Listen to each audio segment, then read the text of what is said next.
The first case on the 10:30-ish docket for Tuesday, December 13th, 2022 is appeal number 123807, State of Kansas versus Tyler D. Deck, Central County, briefs both sides. May it please the court, Patrick Dunn, Deputy Appellate Defender, here today on behalf of Tyler Deck, and I am ready for argument. I would also ask for 3 minutes of rebuttal, please. Brandon, thank you, Mr. Dunn. May it please the court, Assistant District Attorney Matt Maloney for the state, present and ready for argument.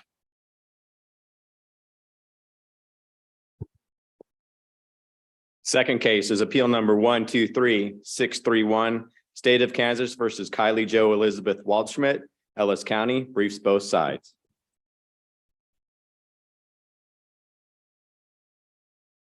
May it please the court, Corinne Gunning, Assistant Appellate Defender, appears on behalf of Kylie Waldschmidt, present and ready for argument.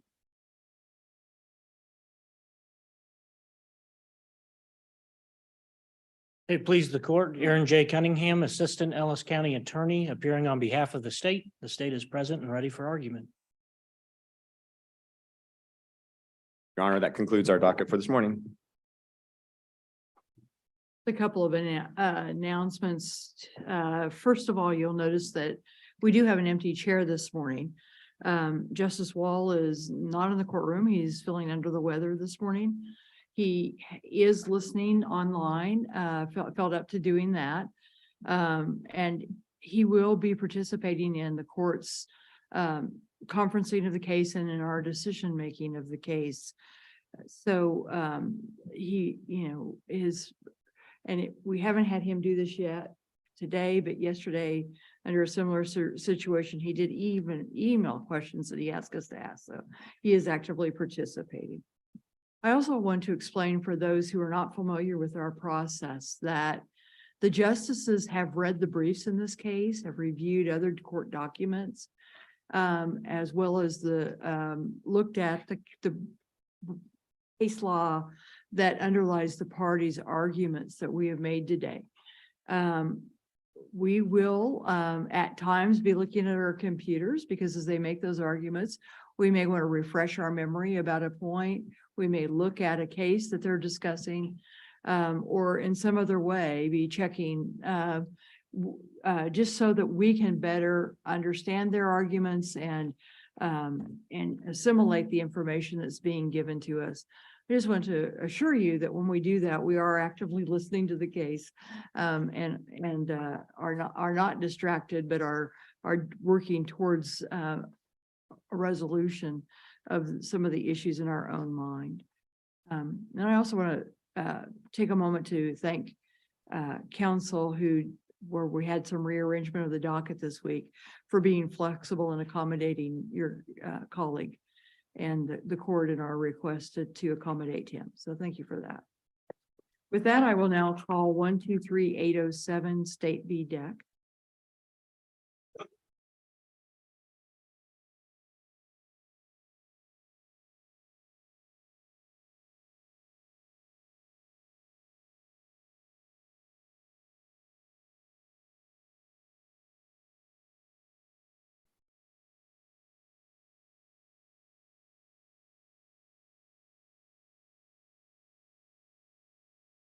May it please the court, Patrick Dunn, Deputy Appellate Defender, here today on behalf of Mr. Deck. Highly summarized, brief run through of the facts for the people listening out there. This case arose out of a plea agreement where Tyler entered guilty pleas to 1 count of attempted intentional second-degree murder and 1 count of attempted reckless second-degree murder. At some point during the next 5 years after he was sentenced and presumably sitting in prison, he figured out that there is no such crime as attempted reckless second-degree murder in Kansas and filed a motion to correct a legal sentence claiming the district court lacked jurisdiction over that offense. And so that brings us to the issue at hand, which revolves around the extent to which plea bargaining can engage in certain types of legal fictions.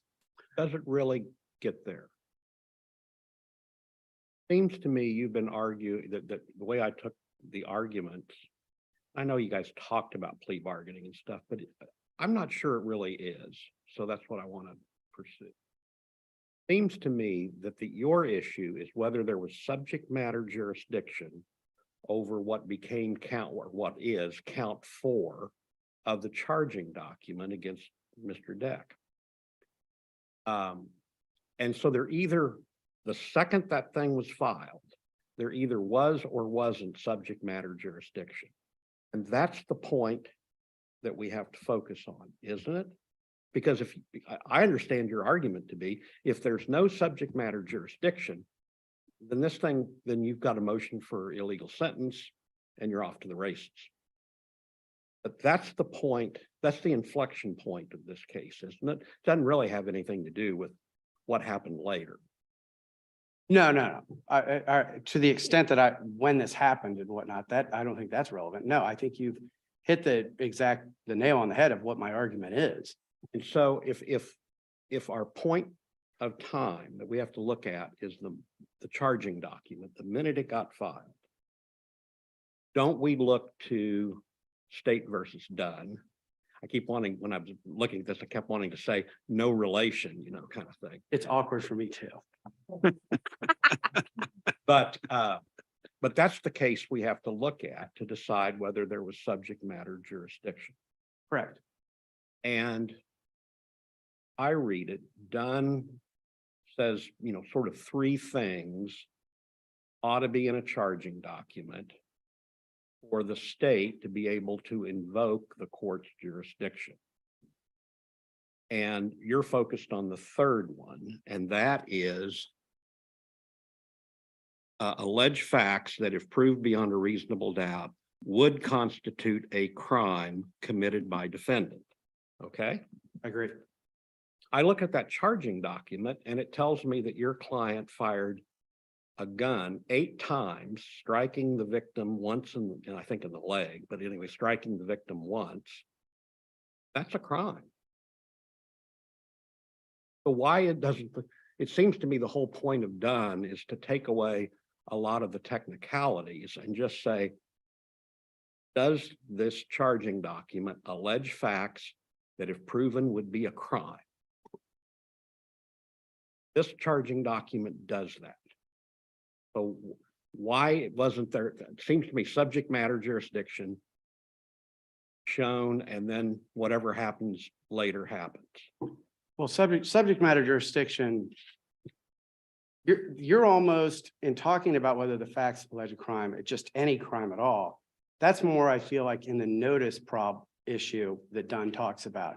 Dunn kind of has 2 different things. Dunn arose because we had the old Hall standard where there was a belief, correct or incorrect, but for a long time, that you got jurisdiction by filing a complaint, information, or a grand jury filed an indictment that alleged all of the essential elements of a crime. And Dunn came around to resolve that and said, no, that's not where jurisdiction comes from. Jurisdiction comes from the Kansas Constitution and Kansas statutes. Section 3 of our Constitution vests it with the courts as provided by law. By at law means under our statutes. Therefore, you look at the statutes. Our statutes give district courts original jurisdiction in criminal cases. Now, when you combine that with 215103, so it also goes to felonies and in criminal cases. 215103 says, if we do not have any common law crimes in Kansas, the only crimes we have are by statute. So I think you have to read that in harmony.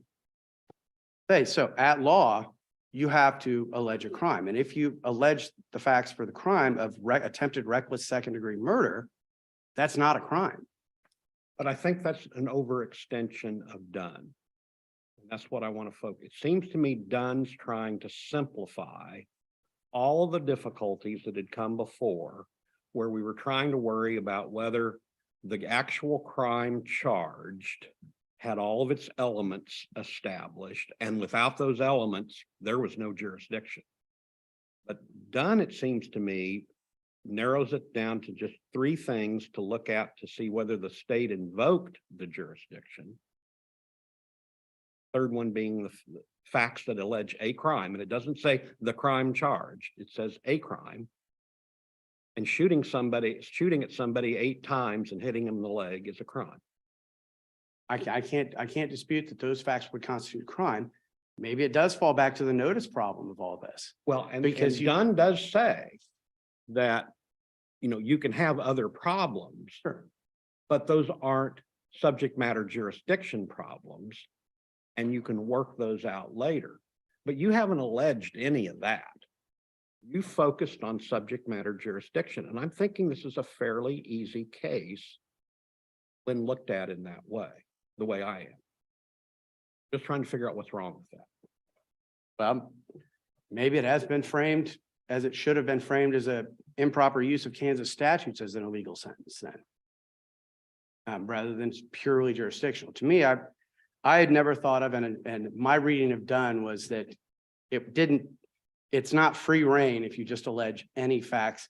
If I said, if the complaint said the defendant was was recklessly driving on the opposite side of the road, could we then have jurisdiction over a murder case? And under your rationale, we could.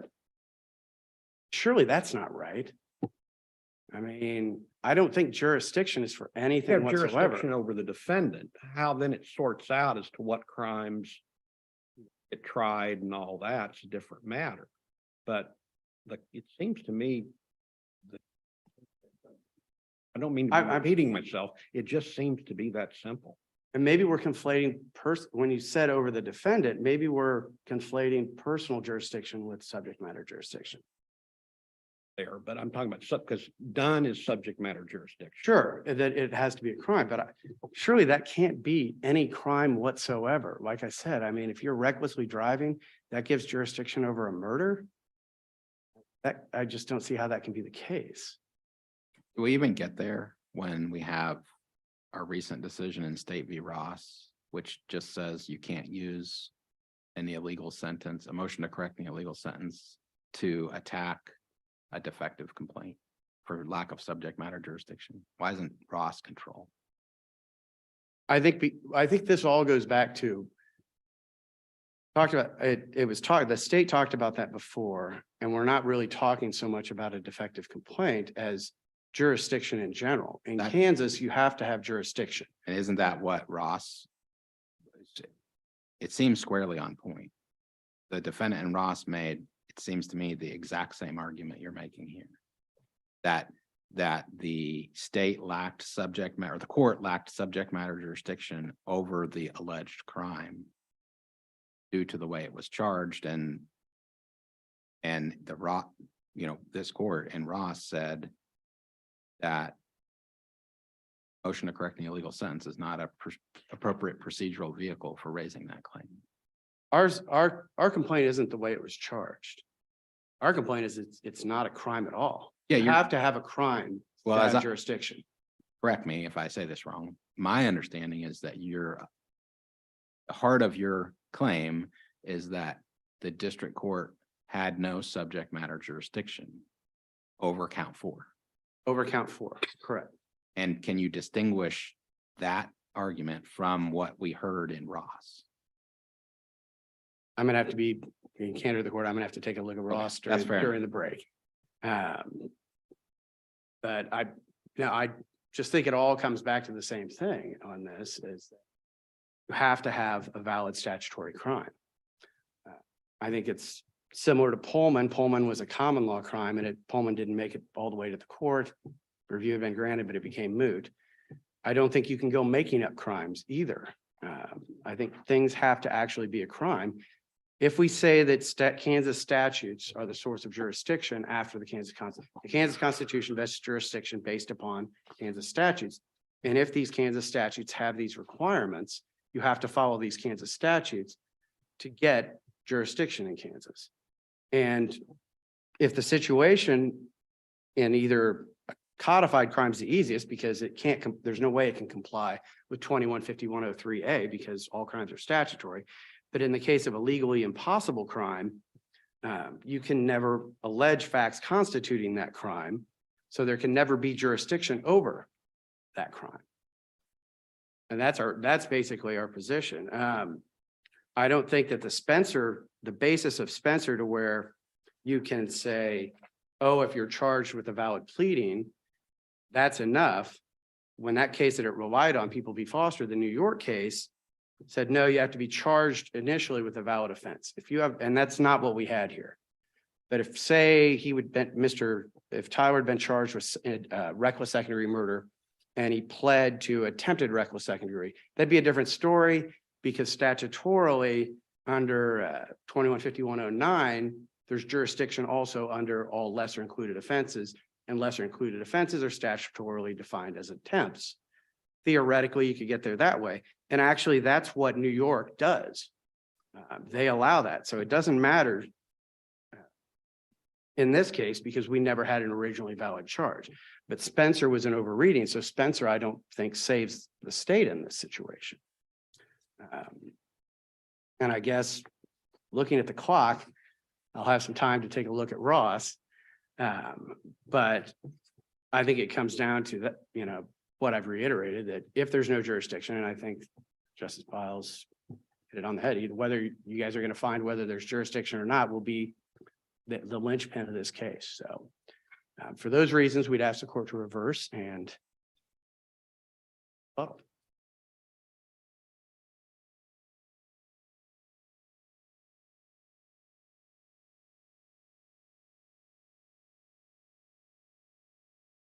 May it please the court and counsel, Assistant District Attorney Matt Maloney for the state. I think that the questions of counsel today illustrate that maybe there are multiple avenues by which this court could decide the case. The questions that Justice Biles asked, indicating that to the extent that the complaint alleged a crime, that would confer subject matter jurisdiction on the court. And I would agree with that. It's certainly, when you look at the language in Dunn, it does not say that it has to allege the specific crime that is cited in the complaint. And as Your Honor pointed out, when there is facts alleged that the defendant fired a gun numerous times at somebody and hit them, that is clearly a crime in Kansas. And so that would be one avenue for deciding this case. Is the state by Dunn relieved of specifying a crime?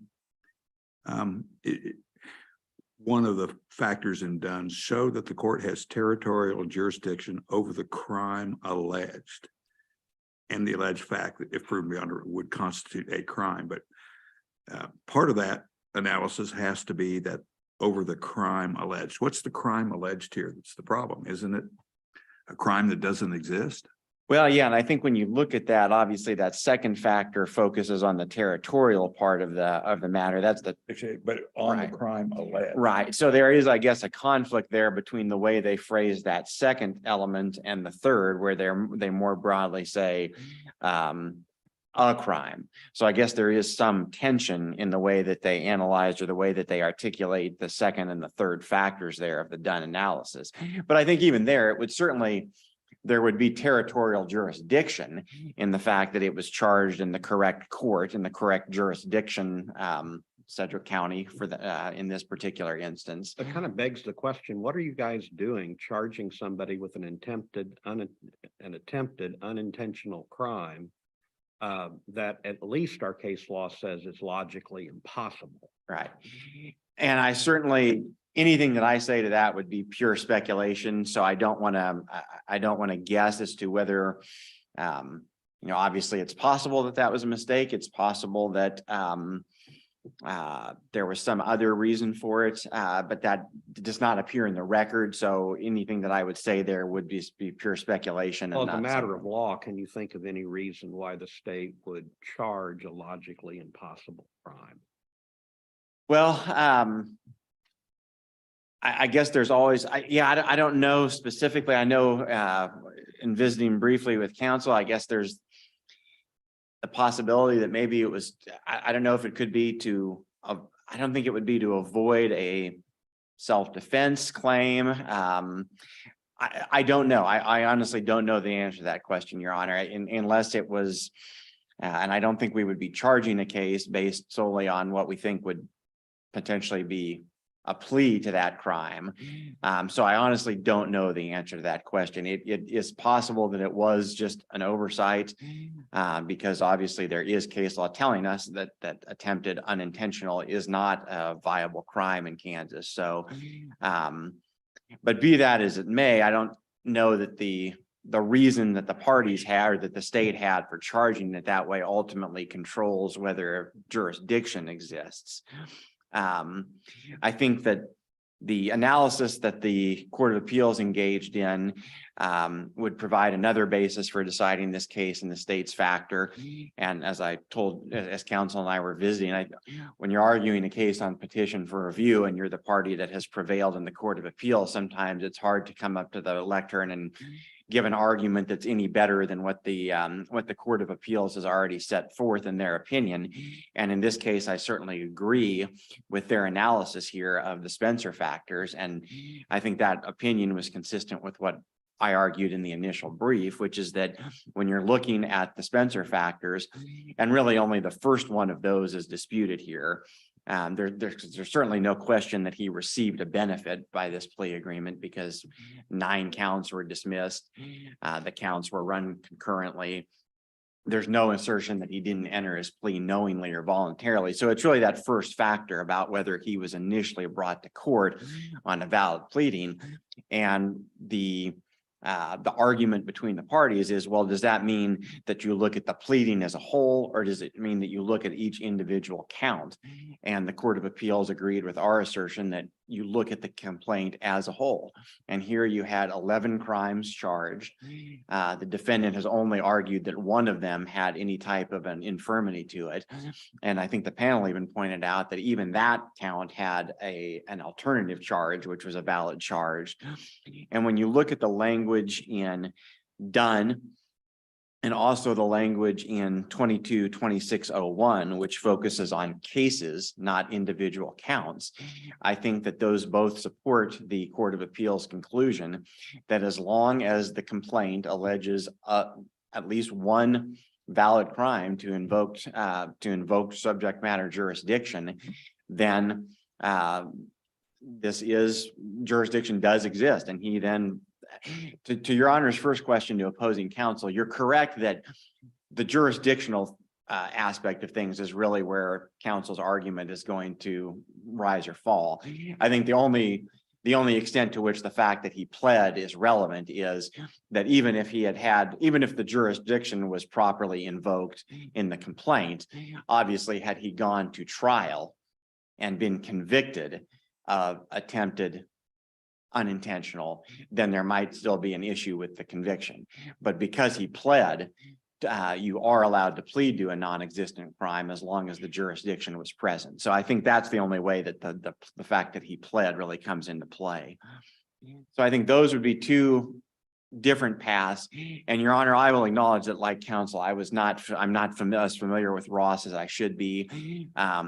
Obviously, to the extent that Ross is directly on point and says that this precise argument cannot be raised in a motion to correct an illegal sentence, then that would be a third avenue and would be the one that would be, I think, most dispositive of it, because it would prevent this issue from even being litigated on the merits at this point.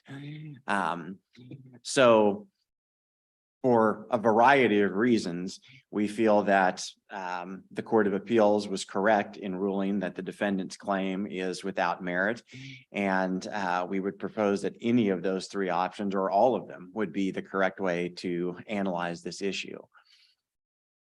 If there are no further questions from the court, we would respectfully ask that the ruling of the Court of Appeals be affirmed.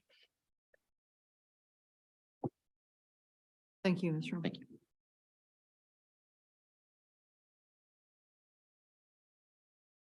Returning to Ross. Ross is a very different case from this. Ross is a case where the defendant was charged with legally valid crimes. First degree murder, criminal possession of firearm, I think, and some other homicide related thing. His allegation were that the facts alleged in the complaint were a problem, and that is a defective complaint problem. He was challenging the complaint. This isn't a situation, that's not the situation here. You would have jurisdiction over those crimes in Kansas of all those because they're all existing crimes. There is never jurisdiction over a non-existent crime in Kansas is my problem. Well, I'll And just so- read from the conclusion of Ross, where we said in his motion, Ross argues the criminal complaint filed by the state failed to confer subject matter jurisdiction on the district court. Do you think that's incorrect? Or are I you think that's just- limited to that case. The facts of that case are different. But that because of is what you're arguing, right? That the criminal complaint filed by the state failed to confer subject matter jurisdiction. No, we're arguing there was never jurisdiction. There's no jurisdiction, period. Not the criminal complaint. There's no jurisdiction. The source of jurisdiction is not the complaint. The source of jurisdiction is the Constitution and our statutes. And if there is no statute finding that crime, we don't even get to the complaint yet. We're stuck at a stage before that. And in his situation, there was jurisdiction. Those are crimes in Kansas that they were talking about. And so there was jurisdiction there. He is challenging his complaint as a defective complaint. That's not this isn't a defective complaint case. This is a lack of jurisdiction case where there's no jurisdiction, period. Not an invocation of the jurisdiction. Our argument is not about the complaint. I'd also add that Mr. Deck made clear, unlike Mr. Ross, who said he wanted his conviction vacated, Mr. Deck specifically amended his to say, no, I'm arguing about my sentence here, not the conviction. Though all of this makes no sense to me because you can't get rid of all procedural vehicles in a situation like this. The United States Supreme Court has said that. There has to be some sort of procedural vehicle to challenge a void conviction, which is what this would be. If it's not a crime in Kansas, it has to be be voidable somehow. And you almost came close right there to admitting that you're challenging the conviction. No. I said, no, what I'm saying is, I don't understand how, yet no matter what, the sentence has to go away. But in my mind, if this court has a duty in every case, as our case law has long said they do, to question subject matter jurisdiction, how this court cannot on its own, regardless of whether there's a statutory vehicle or not, vacate a void conviction. There has to be a way. The Kansas Supreme Court, or not, the United States Supreme Court said that it was the Louisiana death penalty case with the under 18 death penalty case, because Louisiana had gotten rid of all means for him to challenge. And the US Supreme Court said, you cannot get rid of all things on a void to remove a mechanism in that case. And this is even more so than in that case where we're talking about, this is not a crime at all. There has to be some way to get rid of a conviction for a non-crime. So with that, I guess, hopefully I've addressed your question. I don't know if anyone else, if there's other questions. I know you're gonna, I know you don't like the discussion about count 4 on subject matter. Put that aside for just a second. I'm a little concerned, maybe a lot concerned about the Court of Appeals rationale that looked to the entire complaint. Say there was subject matter jurisdiction because somewhere in the complaint, in one of the other counts, there was a crime alleged. That wasn't logically impossible. That seems to be too broad. I assume you agree with that, but what would be your reasons for that? I'm trying to flesh that out a little bit. I kind of touched on that in my main portion of my argument, where if we followed the New York model, it might solve that. New York says, and New York's a little different because it is a grand jury state where the crimes are via indictment, but it's the same principle in as much as you have to have a valid crime to begin with. And in Kansas, in New York, they allow, and again, it's kind of Spencer kind of perverted Foster a bit by saying, oh, you just need a valid pleading. That's not what New York says. If you look at Foster and the Griffin case Foster talks about, and Foster's a 1967 case. They said you can plead to a crime that is a lesser degree of the original crime, which makes sense if you're talking jurisdictionally in Kansas. We could transfer that over to here. You're charged with a valid crime. Under 215109, you have jurisdiction not only over that original valid crime, but under the lesser included offenses. So it would allow for a sort of this. Frankly, I don't know why we're going through all these mental gymnastics. There are plenty of ways we can come up with, and prosecutors and defense attorneys can come up with to get to, the whole idea behind this is to get to the sentence they want to get to that everyone thinks is fair in this. I don't know why we have to go through these acrobatics to get to it, and sometimes to avoid registration and various other models. That we have so many crimes in Kansas, they should be able to come up with something rather than making something up. But if we are going to do that, we should have some parameters. And I think that the New York model that says you have a valid original crime and you can at that point plead to a lesser crime. And in Kansas, lesser crimes are lesser degrees at the same time, which would allow you, say if it's a homicide, then you would get into those other homicides that are lesser, but they don't have identical elements, or attempts statutorily are lesser included offenses under 215109. So it would allow for attempts of the completed crime that was a valid crime. So again, that would statutorily create the legal fiction where you could have an attempted reckless second degree murder if you were originally charged with reckless second degree murder, not attempted reckless, but attempted reckless statutorily could be a lesser of reckless if you're looking at a purely statutory analysis of things. And that would give something that's at least based in statute as a boundary for this stuff. Is there a, speaking of the statutes, is there a quote applicable statutory provision that governs a sentence to this crime? If you went purely statutorily, yes, you go down a couple of levels via how you charge an attempt. Okay. Which they didn't do correctly, but the Court of Appeals, we solved that Right, down right. there. But you're not arguing that, in other words, the way the sentencing statutes are written, even though this is an impossible crime, because of the sort of steps that you go through in the sentencing grid, you could actually get to a sentence that conforms with the statutes. Yeah, that's the difference between this case and Pullman. In Pullman, where they just made something out of whole cloth, everyone declares, okay, we're going to call this a felony, and okay, how about we call it a person felony? And there's no statutory basis for any of that. Here, at least, if you follow the statute, you could get to something, I have to admit, under the guidelines using that. But again, you still have to have, before you even get to that, we have my original problem that we talked about.